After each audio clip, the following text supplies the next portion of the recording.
Yo guys, Crescent here. Welcome to another build video. Today I'll be showing you Stamina Nightblade build. Basically, my previous build, the Rolling Beef, the one with Sench, is still pretty damn good. But there's just only a small changes, so I'm not going to really update this build. I'm going to just tell you what I'm using for that build, and I'm going to show you a new build. Okay, let's go straight into the sets.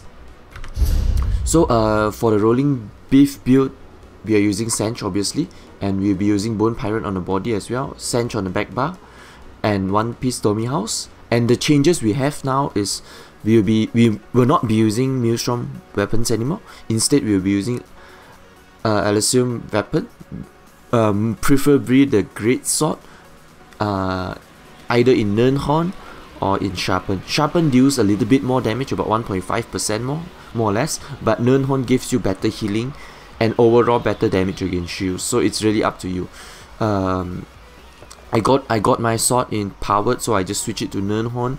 I could switch it to Sharpen as well, but I just feel like the healing, a little bit of better healing is maybe a little bit better on Nightblade for the weapon damage, and against a shielded target, Nirnhorn is better. So it's really up to you. Sharpen is really good as well, because this meta now there's a lot of heavy armor users, so Sharpen is really good as well.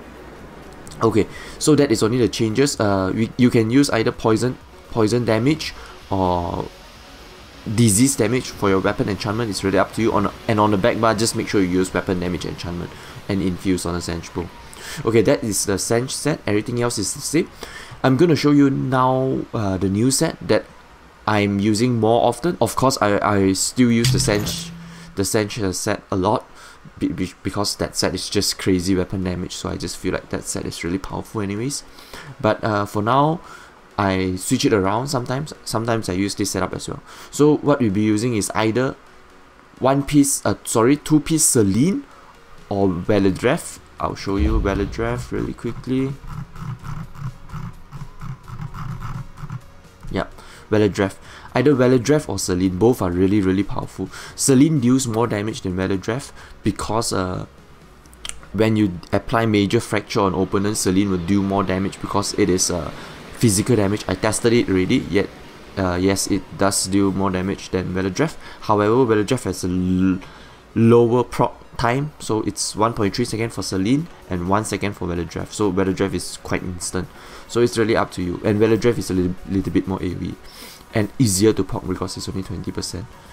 Okay, so we'll be using Impenetrable on both pieces. I'll be using Tri-Step Glyph on all the big pieces, and on the body we'll be using Bone Pirate. Bone Pirate is just one of the best sets for Stamina Nightblade. You can't live without Bone Pirate usually. Okay, we'll be using like typically all Impenetrable. It's really important. And on the jewelry, you'll be using Agility. We'll be using all robust agility jewelries, and we'll be using one recovery, one stamina recovery, one magical recovery, and one cost reduction for agility.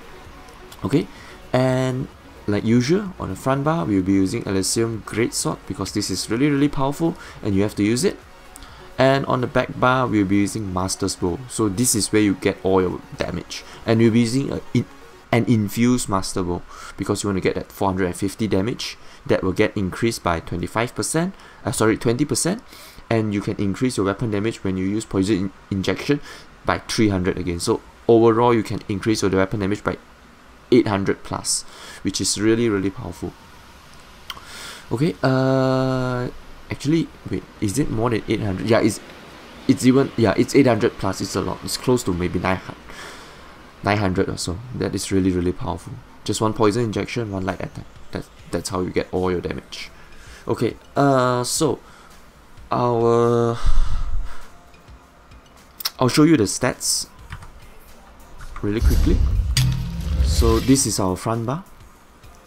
As you can see, yes, the stamina recovery is a bit low, but with a potion it could go up to 2.8k plus or so, and actually close to 3k. And then weapon damage, you can increase this by a lot. I'll show you one buff. It is 2.6k now, so you can increase this by about 1k plus. So you will get about 3.6, basically 3.6k weapon damage. The crit is really high, really nice as well. Stats are overall just really nice. Remember, your health will go up a lot because Because in Cyrodiil you get another 5k, so you go up to 2.3k health also, which is really nice. Okay. Oh, sorry, my mistake. There's one agility ring I'm using, which is no wonder my stats is a bit lower. Sorry. Agility, robust, yeah. So now I have better stats. I got 36k plus max stamina. That is what you should have. All right. So I'll show you this. Yeah, the poisons and potion. We will not be using any poisons. You can use it on the front bar, it doesn't really matter. But don't use it on the back bar because you want to proc this weapon damage enchantment. And we'll be using Dubious Cameron Throne, obviously. And our Foodbuff and Mundus Stone. We'll be using the Serpent Mundus Stone. And we'll be using, yeah, Dubious, obviously, like I mentioned before. The potions, we'll be using tri-stat potions, basically. Okay. And about the skills are more or less the same, basically.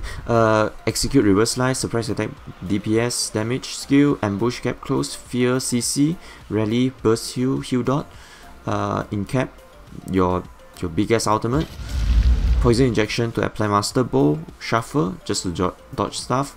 This is your flex spot. You could use shadow image. If you're running in a group, I prefer you to use relentless focus, or you could use something like rearming traps. Because we got crazy high crit, so rearming traps will be really awesome for that. Or one of the a little bit underappreciated skill, razor caltrops. You could use it as well in the group.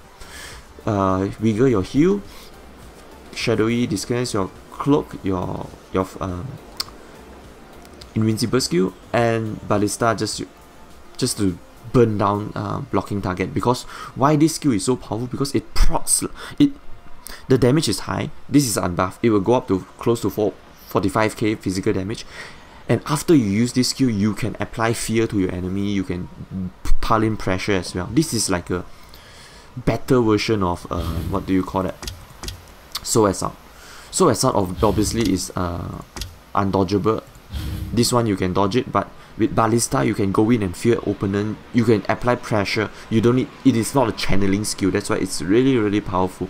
Yes, it costs a lot of ultimate, but as a Nightblade you will just gain ultimate like crazy. So I feel like this skill is really powerful to burn down those blocking targets, because nowadays blocking will cost a lot of stamina.